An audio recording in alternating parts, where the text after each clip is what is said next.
Our hearts beat to the city streets. We began to feel the fire. We rise like tall buildings.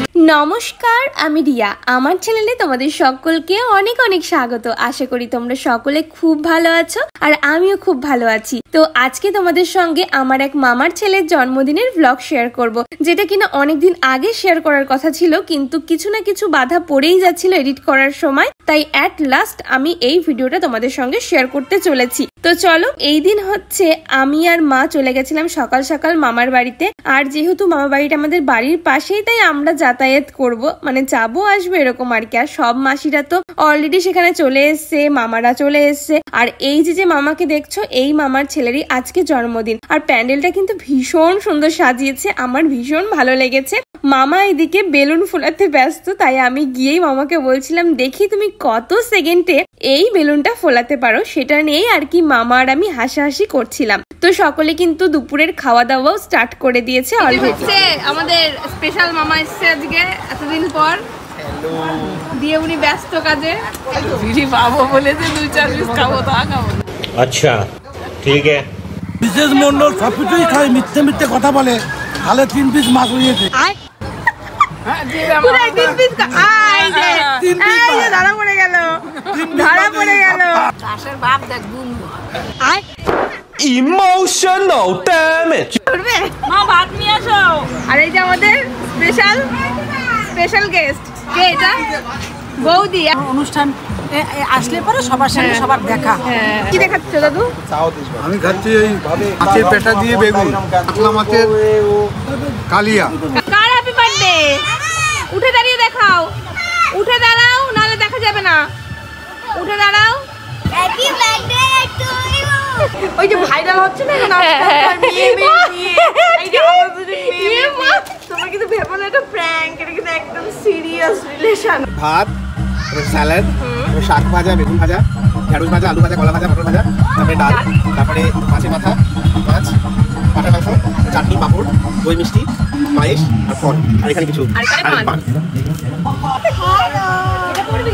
আমরা সবাই খাবার দাবার ready করে নিয়ে বসে আছি। ভাইকে কখন খাবার দেওয়া হবে, তো ও কতটা কি খাবে আমরা জানি না, কিন্তু এই গোছানো, সাজিয়ে গুছিয়ে দেওয়া সুন্দর লাগবে দেখতে, এই আর কি। যেহেতু ওর অন্নপ্রাশন হয়নি, মানে আমার মা বাড়িতে অন্নপ্রাশনের নিয়ম নেই, তাই জন্য আর কি জন্মদিনে এরকম করে সব সাজিয়ে গুছিয়ে দেওয়া। এই যে মামা মামি বসে আছে, এনারাই হচ্ছে এর বাবা মা, মানে এনাদের ছেলেরই জন্মদিন আজকে। আর যে পুচকেটা রয়েছে ওটা আর এক মামার ছেলে, তো ও যেহেতু ছোট, ওকেও সাজানো হয়েছে আর কি।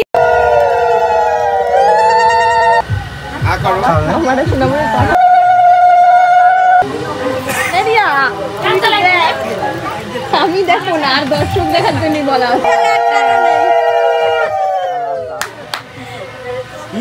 এদিকে দেখো, আশীর্বাদ পর্ব শেষ হতে না হতে আমার এই মাসির কাণ্ড। যে খাবারগুলো ভাইকে দেওয়া হয়েছিল তার মধ্যে নাকি উনি এই পার্ক ভালো খায়, তাই কাউকে না বলে নিজেই আগে খাওয়া শুরু করে দিয়েছে। তো এটা নিয়ে আমরা সকলে খুব হাসাহাসি করছিলাম। তো অনুষ্ঠান বাড়ি কিন্তু এইসব মজা হতেই থাকে। আর এই যে হচ্ছে আমার বড় মাসি, যিনি কিনা সবার থেকে বড়, তাই তার দায়িত্বটা সবসময় একটু আলাদা আর একটু বেশি মামা ব্যাপার থাকে। সেই জন্য মাসি কিন্তু ভাইয়ের পরপর আমাদের সকলকেই বলতে গেলে পায়েস খাইয়ে দিয়েছে। মাসি সবাইকে যখন খাইয়ে দিয়েছে, তাহলে আমিও একটু মাসিকে খাইয়ে দিই। আমি না হয় মেয়ে হিসাবেই মাসিকে খাওয়ালাম, তো মামাকে একটু খাইয়ে দিলাম। A few moments later. সন্ধ্যাবেলার জন্য চট জলদি রেডি হয়েছি এই শাড়িটা পরে। তো আমাকে কেমন লাগছে অবশ্যই জানিও। শাড়িটার ব্লাউজ কাটানো হয়নি বলে আমি ব্ল্যাক কালারের একটা টপের সঙ্গে পরেছি। ভালো লাগে না শাড়ি পরলে? না। আর এইদিকে আমার বোনের কথা শোনো, আমি শাড়ি পরেছি বলে ওর নাকি ভালো লাগছে না। আমি কেন সোনামণির মতো জামা পরিনি, আমি নাকি জামা পরলে আমাকে ভালো লাগতো।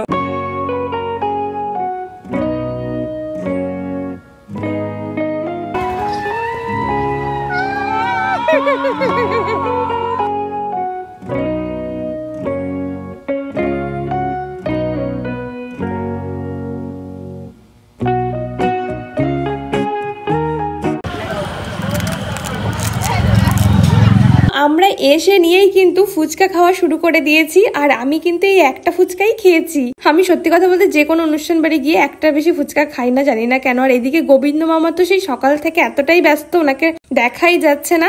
এই যে হচ্ছে ভাই যার জন্মদিন, ও তো ভীষণ খুশি, কেক চলে এসছে, কেক কাটা হবে এখন। জানো তো এই যে মানুষগুলো আমাদের এন্টারটেনমেন্ট করে যে কোনো অনুষ্ঠানে, এনাদের দেখলে আমার একটা কথা খুব মনে হয় যে এনাদের আমি কখনো আমার বাড়ির অনুষ্ঠানে ডাকবো না। এনাদের কত কষ্ট হয়, গরমের মধ্যে এরকম সাজতে হয়। এই পুতুলের মধ্যে যে রয়েছে তার না কতই বা কষ্ট হচ্ছে এই গরমে, কিন্তু সেই ধারণাটা ভুল। যদি আমরা এনাদেরকে নাই ডাকি তাহলে এনাদের ইনকামটা হবে কি করে। তো চলো এবার আমরা কিন্তু কেক কাটিংটা এনজয় করবো সকলে মিলে। তো চলো দেখতে থাকো পুরো ভিডিওটা।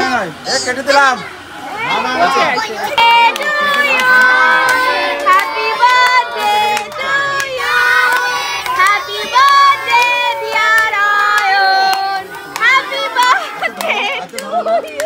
তুমি কি করলে মামা?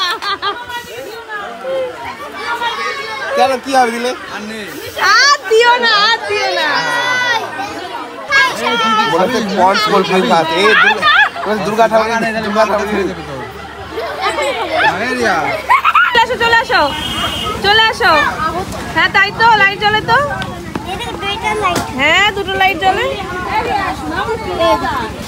বাইরে এখন প্রচন্ড পরিমাণে ঝড় হচ্ছে, তাই আমরা আবার বাড়ি চলে এসেছি। করে ঝড় চলছে, আমি তো ভাবছি আজকে তো চড়ক আছে, চড়কের কি হচ্ছে ওখানে। তাই জন্মদিন মানের কথা তো একটা কথা আলাদাই, কিন্তু চড়কে কি হচ্ছে আমার সেটাই ভাবনা হচ্ছে।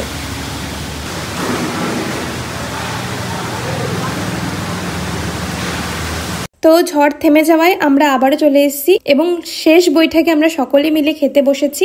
যদিও আমি খাবো না, কারণ আমার সোমবার ছিল ওই দিনকে। আর এদিকে দেখো আমার মা কিন্তু কেউ হাতে মেহেন্দি না পড়লেও হাতে মেহেন্দি পড়েছে, তো সেটাই আমরা বলছিলাম আর কি। আর বেশ সুন্দরও হয়েছে, কালারটা বেশিক্ষণ রাখেও নি। তো আজকের মতো ভিডিওটা এই অবধি। তোমাদের যদি ভিডিওটা ভালো লাগে অবশ্যই একটা লাইক, কমেন্ট এন্ড শেয়ার করে দিও। আর চ্যানেলটাকে সাবস্ক্রাইব করতে ভুলো না। টাটা।